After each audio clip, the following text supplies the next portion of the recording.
الحمد لله حمدا يرضيه، والصلاة والسلام على من اجتمعت المحاسن فيه. اللهم صل أخونا وحبيبنا الأخ عبد الله من قطر يحدثني بقصة جميلة صراحة ومعبرة. يقول أنا عمري الآن 39 سنة. قبل حوالي 20 سنة يوم كان عمري 19-18 يقول تخرجت من المرحلة الثانوية، وكنت أشتغل مع أبوي في محله. أبوي عنده محل وكنت أطقطق مع أبوي من الصغر. يقول ثم دخلت معهد أدرس معهد، الظاهر يا معهد حاسب آلي أو إنجليزي أو كذا. يقول وأثناء عملي مع الوالد ودراستي في المعهد كلموني الشباب وقالوا لي أنه في قطاع معين من قطاعات الدولة فاتح المجال للتوظيف لحملة المرحلة الثانوية.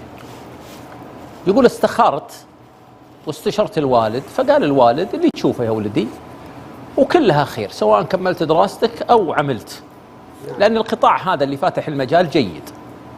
فقال عبد الله خلاص إذا عقدت العزم إني أقدم، وقدم فعلا على هذا القطاع. يقول الوظائف المعروضة 4 وظائف، وحنا تقدمنا عدد يمكن يتجاوز 20 إلى 30 شخص. يقول من فضل الله علي درجاتي كانت مرتفعة أنا في المرحلة الثانوية. يقولوا هذا الشيء يساعدني، وعملت معنا مقابلات وعملت معنا اختبارات. يقولوا كنت من المتقدمين في النتائج. قالوا لنا اللي قابلونا قالوا لنا بقى عندكم بس مقابلة المدير العام. مقابلة المدير العام هي آخر خطوة في عملية اختيار الشباب اللي بيتوظفون عندنا. يقول وطمنوني قالوا أنت ما شاء الله عليك وضعك أمورك طيبة يا عبد الله.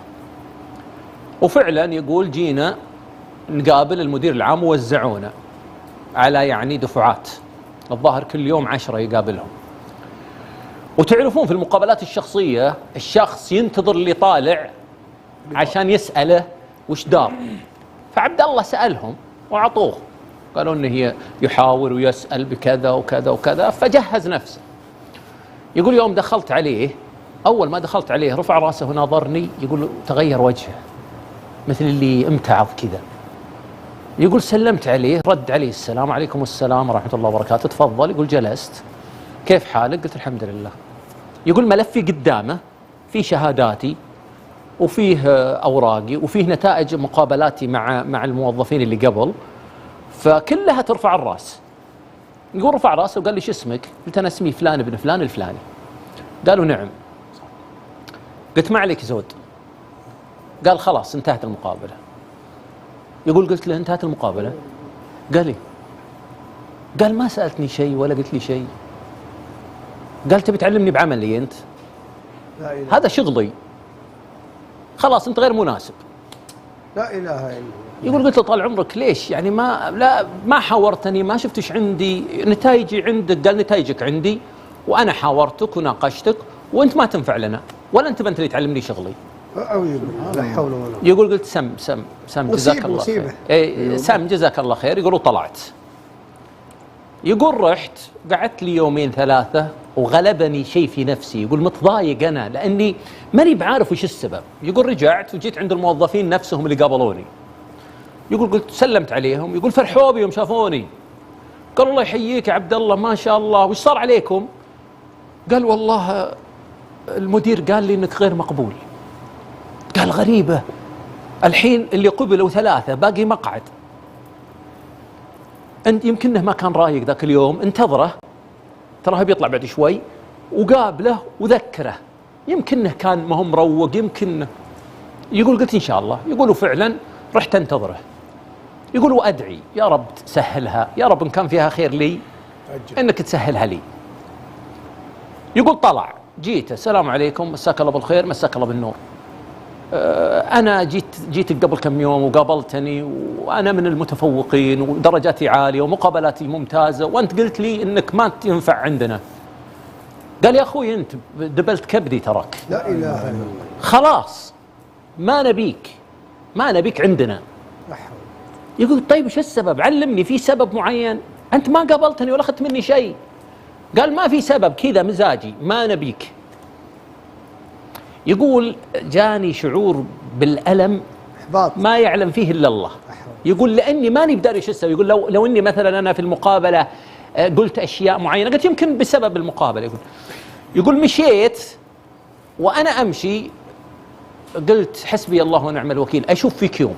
لا اله الا الله. يقوله المدير، يقول هو، يقول وانا رايح، يقول ما يسمعني، يقول قلت حسبي الله، يقول مع حراره تطلع من فمي وانا اقولها، يقول قلت حسبي الله اشوف فيك يوم يا رب توريني به يوم. لا اله الا الله. يقول ورحت. حظها اكثر. اي يقول بديت اشتغل مع الوالد، سالني الوالد قلت والله ما حصل نصيب يا ابوي، والحمد لله اولا واخرا ظاهرا وباطنا، الولد طيب. لا اله الا الله. يقول ورجعت ادرس دراستي بعد سنتين، يقول وانا في محل ابوي، وانا في المحل واسمع صوت حادث، لا حول ولا قوه. يقول واطلع بسرعه ورا هذه سياره رانج روفر من قلبه جايه من عند الاشاره، الظاهر احد حدها ولا شيء، وانقلبت وضربت الرصيف. يقول واركض، يقول انا اول واحد جاء عنده، يقول واجي ولا الرجال ماسكه الحزام. الحزام ايه. يقول واجي بسم الله عليك بسم الله، يقول ورا الدم على وجهه بسم الله عليك، يقول وناظر ورا هذا الرجال اللي لا اله. اي والله المدير يقول قلت لا اله الا الله، يقول بسم الله عليك ما تشوف شر ما تشوف شر، يقول يون واموره طيبه، يقول خفت انا حركه يتضاعف. وهذه من الخطوره، احنا نوصي اخواننا ان الحوادث يا جماعه تحريك المريض ترى خطير جدا. يقول المهم اطمنه، يقول وانا اتصلت على الاسعاف، يقول الاسعاف ولا اقل من 5 دقائق، يقول وراهم عندي، يقول المهم يباشرون الحادث، يقولوا ياخذونه. يقول اليوم الثاني او اليوم اللي بعده يقول رحت للمستشفى. ما شاء الله عليه يا طيبه. اي والله، يقول رحت للمستشفى، يقول وقابل عياله برا، يقول واسلم عليهم وتشافى لابوهم. قال واحد من المسعفين ترى هذا الشاب اللي باشر الحادث وكلمكم، الله يحييك، يقول يشكروني وكذا. قلت بشرونا بس على الوالد، خلوا الشكر هالحين، بشرونا على الوالد. قالوا بشرك طيب الحمد لله، صار عنده كسر ورضوض والحمد لله رب العالمين اموره طيب الحمد لله، وابشرك مستفيق ويستقبل وكذا. يقول قلت تسمحوا لي ادخل عليه؟ قال تفضل. يقول دخل واحد منهم وقال يا ابوي يبي يدخل عليك الولد اللي باشر حادثك. ايوه. يقول دخلت عليه سلمت وجلست، يقول تبوسم، يناظرني تبوسم، الله يجزاك خير يا ولدي، الله يفرج كربك. ما جاب خبر. يقول ما انسى وانت تسمي علي وتدعي لي، سامعك. يقول ما جاب خبر انه يقول سامعك يا وليدي تسني اعرفك. ايوه. يقول قلت يا عم يمكن انك شايفني في مكان ولا شيء، يمكن. قال لا انا تسني اعرفك انا. قال لا يا عم ما يمكن مصور لك. يقول انا ما ابي اكلمه في شيء. يقول رحت منه، يقول بعدها بيومين رجعت ورا حالته افضل وخلاص جاهز للخروج. يقول اخذ رقم جوالي، قال اسمع يا عبد الله تراني بتصل عليك، تراني بالحي الفلاني، ترى مجلسي مفتوح. الرجل يعني ما شاء الله مدير قطاع، وبتصل عليك تجيني، تراك مثل عيالي. يقول قلت تامر امر ابشر. طلع من المستشفى، يقول كلمني وجيت ازوره. يقول ورا عزيمه بمناسبه خروجه والناس مجتمعين ومسؤولين، يقول يوم خلصنا وبدأوا يطلعون وانا بستأذن مر يمسكني قال ما تروح اجلس ابيك. يقول واجلس انا وياه، قال يا وليدي والله العظيم اني من يوم شفتك وانا اقلب براسي انا اعرفك. لا اله الا الله.